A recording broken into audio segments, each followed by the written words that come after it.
พี่น้องกินตะมุงน้ำกันเด้อ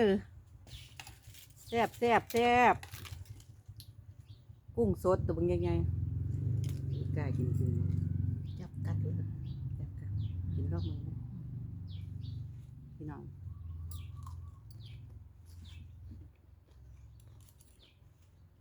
กุ้งสด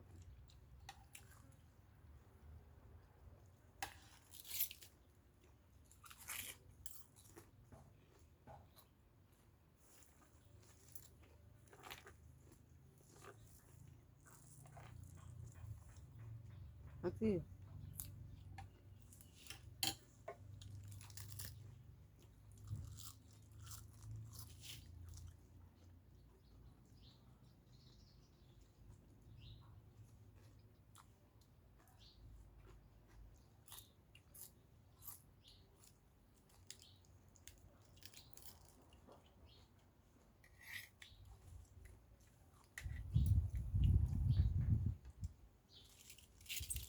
พี่น้องมากินตะมุงก่อนแซ่บจะลำบ้าน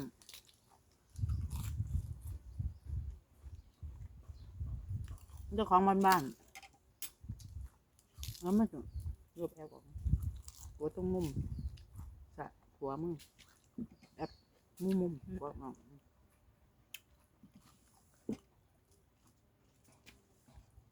พี่น้องจับ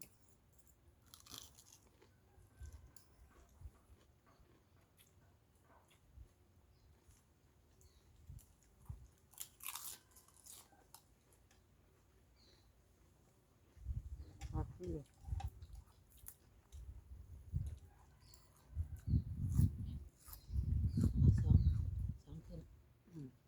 มาด้วย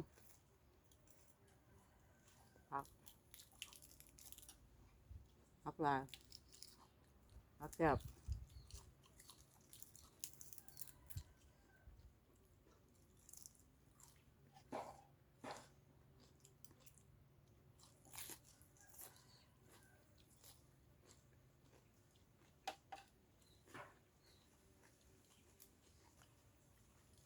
แซ่บพี่น้อง